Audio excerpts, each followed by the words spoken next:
everyone to BizBlend podcast. I'm your host Sana, as always.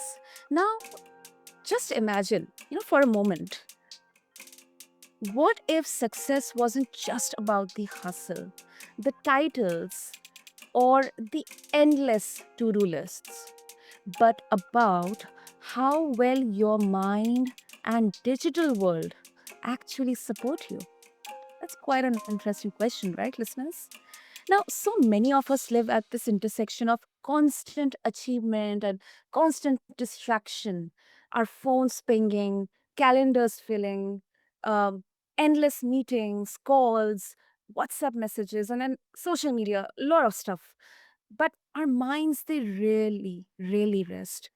I'll be very honest, listeners. Sometimes I find it very difficult to sit silently, quietly, without any tech around me. It really feels like I am I'm like feeling an alien.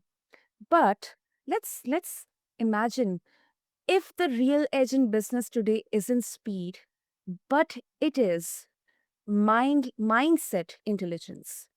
What if thriving digitally is less about more applications or apps and more about mindful attention? Listeners, joining me today is someone who doesn't just talk about this, she builds frameworks for it. Anna Smith, also known as the Mindset Architect, has led global teams at Microsoft, GE, HP, and American Express. And now she helps leaders rewire limiting beliefs, reclaim balance, and lead with clarity. With neuroscience in one hand and, of course, real life transformation stories in the other, Anna makes mindset practical and digital well being possible, achievable, attainable. So let's dive in not into more noise, but into what it means to be truly intelligent about how we think and how we connect in this digital age. So, Anna, welcome to the show. And I'm really excited for this conversation with you. Thank you. That was an amazing intro and setting up for an amazing conversation. I'm very excited. Thank you. Thank you. Thank you, Anna, for encouraging words. And the first question that comes to my mind when I was reading through the intro, and I was looking at mindset intelligence. Now, mindset, it's already attached with mind, and then somehow it all comes down to your intellect or your IQ or the brain.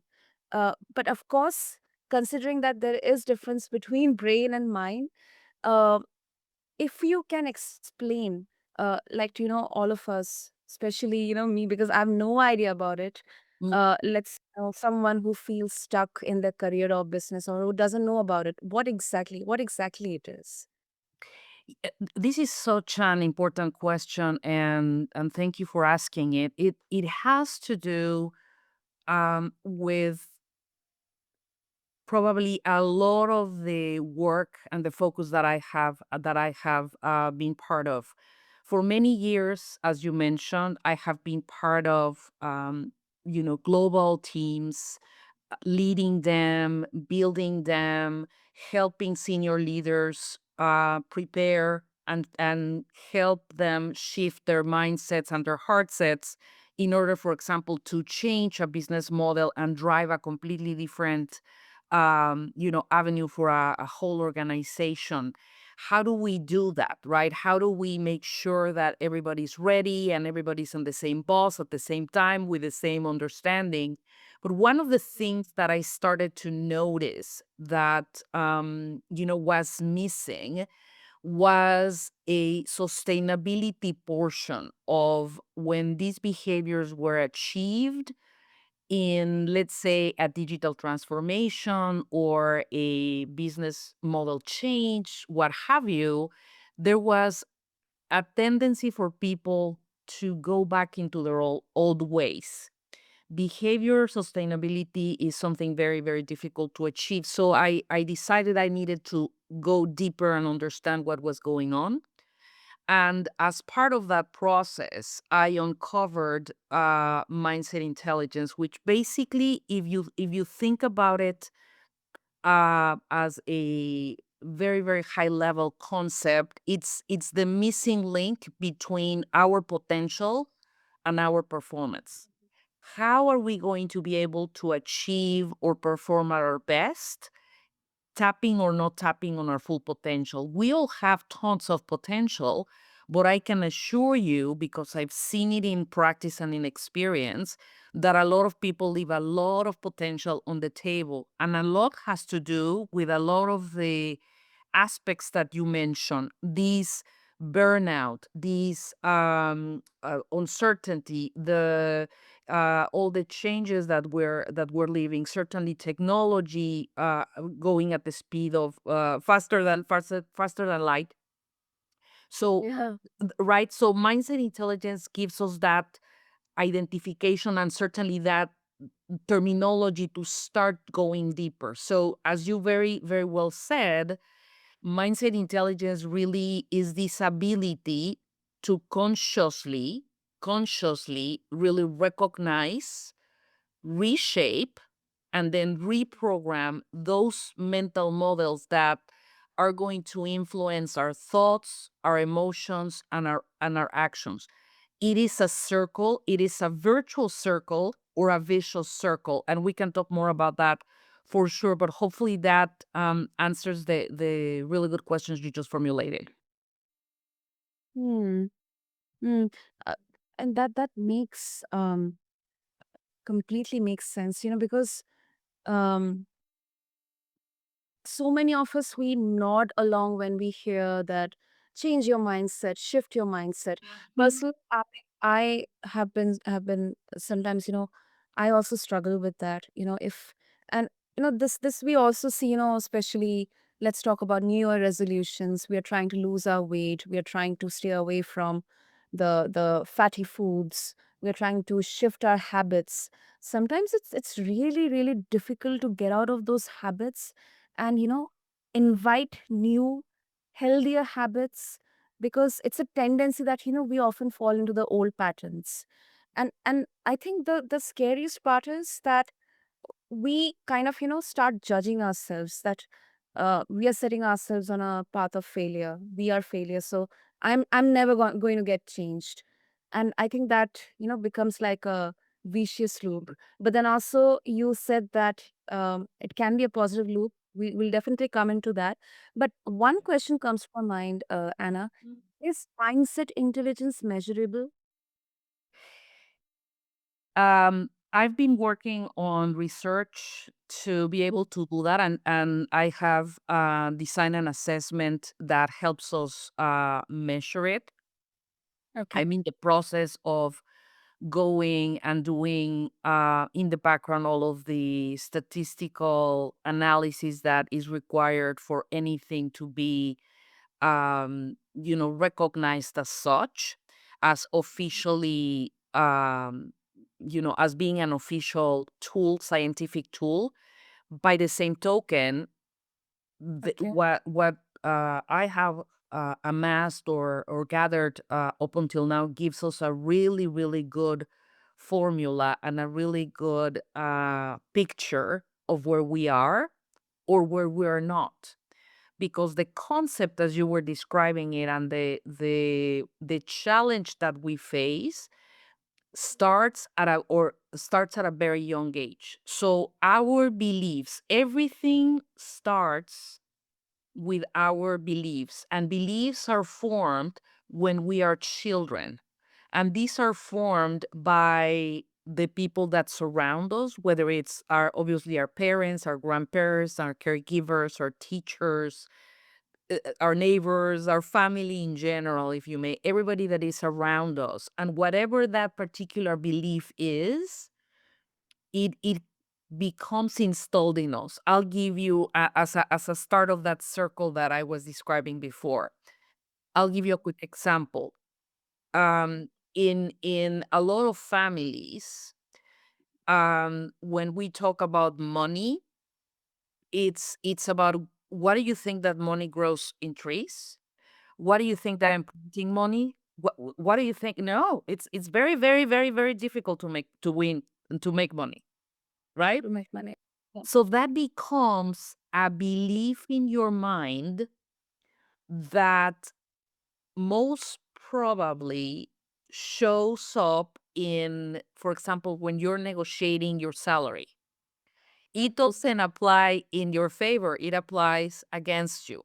Let me try and explain why based on this circle. So a belief is going to generate an emotion. Okay. I'm sorry, a thought. A thought Okay. is going to generate an emotion. Yeah. And this all happens, of course, in milliseconds, but it's how it happens in our brains and in our minds. Then that particular emotion is going to generate an action and then a behavior, and off we go. So when you, for example, go to negotiate for example, a project, if you're an entrepreneur and you are trying to negotiate a project with a potential client, etc., and unconsciously your belief uh, around yourself is that you are not very sharp and you are not very good at presentations, guess what's going to happen? You're going to flunk, you're Yeah. going to fail, because it's a self fulfilled prophecy based on the original belief that you may have that I am not good at presenting. That's why when the process flows through thoughts, through emotions, through actions and behaviors, the end result, which is my presentation, ends up being not a good one. And that's why I fail. This is where mindset intelligence, the assessment that I have, basically allows you to understand what are those specific beliefs, what are those limiting beliefs, what are those challenges. Sometimes it's the thought patterns, sometimes it's the limiting beliefs, sometimes it's our own self talk. Sometimes it's how we regulate emotions, and hopefully, you can start to see how that circle can become either virtuous or vicious for working against us or in our favor. Hmm. That is comprehensive, Anna. That is comprehensive. And you gave a very uh, good example, because often in salary discussions, we have been taught that, when you're joining a company, when you are, you got selected, it's like a huge opportunity for you. So whatever is coming to you, just accept it. Don't ask any questions. Don't negotiate much, or else you will lose it. And then there are no options available for you. So ultimately, that subconsciously that thought kind of creeps in like a fear, and then we kind of succumb to it. Exactly. Exactly. That's absolutely what happens. So, for example, with a coaching client just this week, Mm. working with him, and I'm talking about this guy is a C-level executive, super successful, etc. But because now he is negotiating a new job and he absolutely needs to get it for a bunch of personal reasons that he has, financial, etc., prestige, etc. We automatically go to our basic beliefs. So we have had to work with him very specifically on how do we change those limiting beliefs from um negotiation, as we were just describing, so that he can really negotiate the things that are critical for him. It doesn't necessarily have to be always money. It can be time flexibility. It can be less number of days in the work week. It can be an additional and higher bonus. It can be a larger team. It can be working remotely. It can be working hybrid. It can be a combination of things. But I hope that you start to see and your listeners start to see the pattern. You have to go to the source and think about, why am I thinking this way? Why am I not comfortable negotiating what I know I'm worth or what I know I need. And then what you do is, now that you understand what you need, you prepare for that and you go well equipped and in a completely different mindset to the conversation. Hmm. Makes sense. Makes sense, Anna. Mhm. Now, um, it's a very interesting, yeah, that's what you call. So, uh, you call focus the new currency of leadership. It's kind of an irony because we are talking about focus in the age which is digital and where we are talking about shorter attention spans. We are um, we are modifying our content, our messaging according to that shorter spans. You have to quickly grab the attention in there. And sometimes, I have seen brands, people going to some unknown extent in there just to grab attention. Yeah. So is it even realistic, Anna, to expect people to maintain deep focus when their jobs demand multitasking? Interestingly enough, the answer is yes. And interestingly enough, multitasking is something that our brain does not do. Meaning, we believe we're multitasking. God knows, I think I'm a wonderful multitasker. God knows I have 4 children, husband, work, this, that, and the like, the parents, the commitments, etc., etc. Oh God, I can multitask like the best. The interesting thing is that our brain, what really happens at a brain level is that we are only switching between tasks. We are not multitasking. We are not doing them at the same time. We're switching. And what that entails is that it starts to subtract from your energy um, reserves, if you may, or what I call your energy account. So if you leave multitasking, at the end of the day, you're going to be drained, and this is one of the elements. So multitasking is one of those things, and there's different ways in which we can optimize for this, like time blocking, pomodoro techniques, etc. And if we have time, we can certainly talk about that. But if not, obviously, please, guys and gals, listeners, check them out. You can absolutely look them up.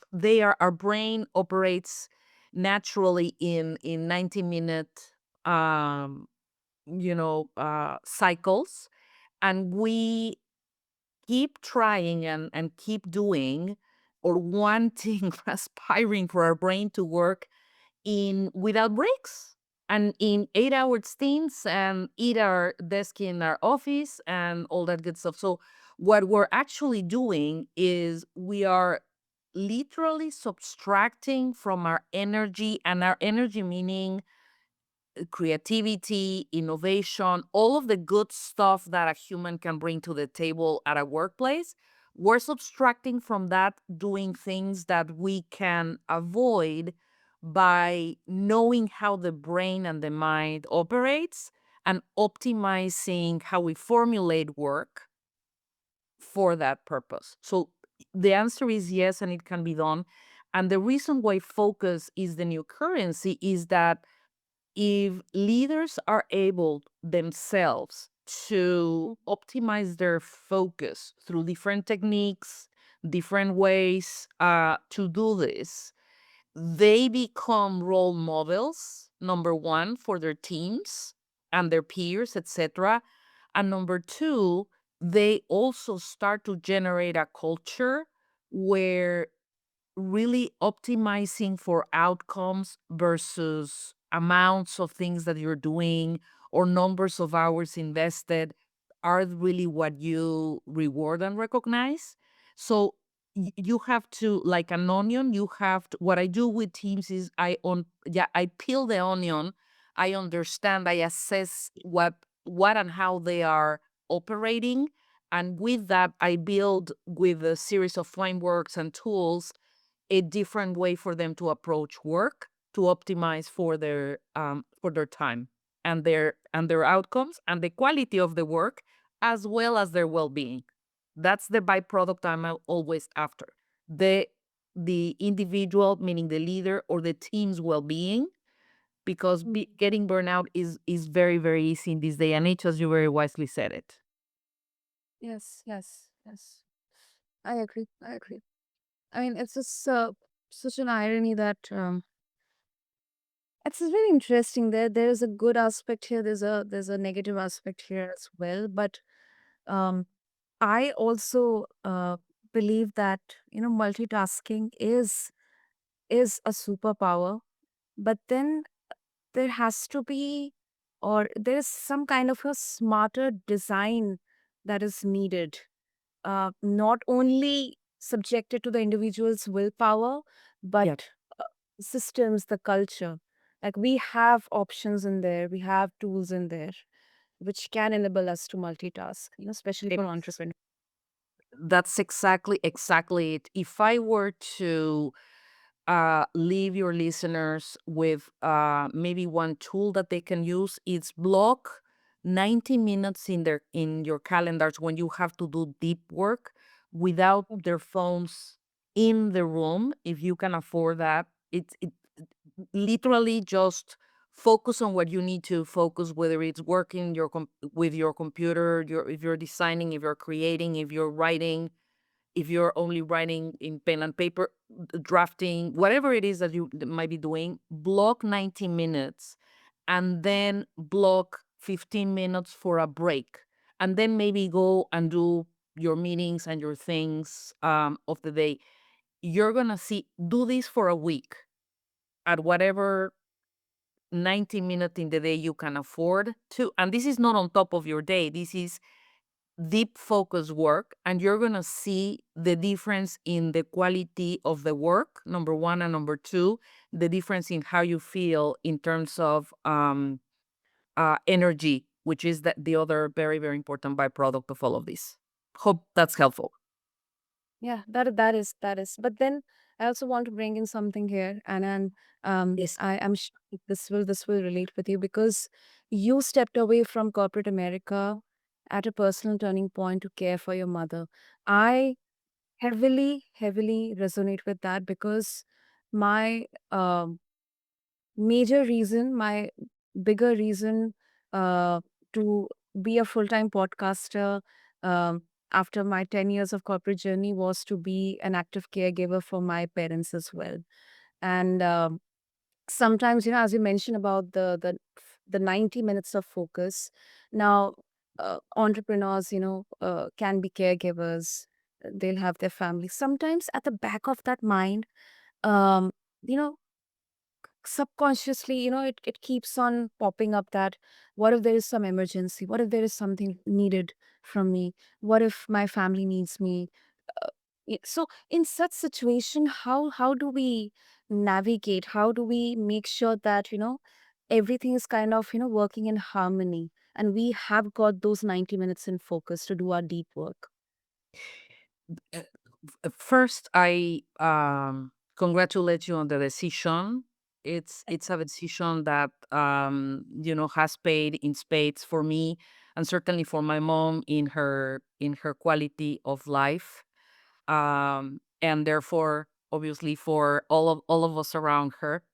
The way it was, I am not going to say that it was easy or simple or straightforward. I had to figure it out, and this is where I had to start to extract what from my corporate expertise and tools and frameworks could be valuable in this new formulation for me, doing executive coaching and speaking, and being the main caregiver for my mom, and preparing for, like you said, in the back of my mind, there's, if I'm not with her, there's always in the back of my mind, what if I'm needed, right? I Yeah. think one of the most important ways to do this is to establish systems, and you alluded to that a few minutes ago. Make sure that you have a plan in place for example, for your Monday through Friday. And I know caregiving is a 24/7, 365 Yeah. operation, but if we're thinking about a Monday through Friday, because that's usually when we are competing with work. So let's say that if you can have someone else in the family, or you can afford to have someone to come and for 3 hours in the day, be the main point of contact, the main caregiver, for in this case for your parents or for my mom. Okay. Plan for that to be your 90 minutes, your 90 minutes of the work, your 15 minutes of break, and then give yourself some time. Maybe if you can sit outside just in nature, that is going to recharge you tremendously. The very important thing, and I think the underlying aspect that I don't want to miss in this very, very important aspect that you just touched upon, is that Mhm. you also have to take care of yourself first Yeah. when you are a caregiver, the same way that you have to take care of yourself when you're an entrepreneur or a mother or nobody teaches us that. We just stumble upon that sometimes. Sometimes we never know until we're burnt out or we end up in a hospital. So think about this, because how do you establish a system or a process to account for also your own caregiving as a entrepreneur or a leader at a small or medium organization, or if you're thinking about starting your own thing, or whatever the moment you're in, if you are not well, nothing else will be well executed, done, thought of, etc. So hope that's helpful as well. Yes, it is. It is. You really touched on a very important point here, especially for when we are juggling caregiving, our um, career or our business. Um, it's very easy, of course, burnout and then to kind of lose ourselves, and that manifests on our physical bodies, our physical condition, and uh, we end up getting sick frequently, or flooded, or in hospital. And that's why I very strongly believe that self-care, which has been kind of very negatively connoted as selfish, it is not selfish if done in the right way with the right intention and clarity. Self-care will definitely give you that motivation to show up for yourself and for others. Uh, I think it's vital. The challenge comes, I think, when we start to do it and then we never go back to review the system that we have in place, the frameworks, the tools, the resources, etc. But if you think about it, I mean, we are biological beings. We are not machines. So if we don't take care of ourselves, I mean, if machines break down, imagine what can happen to a human, right?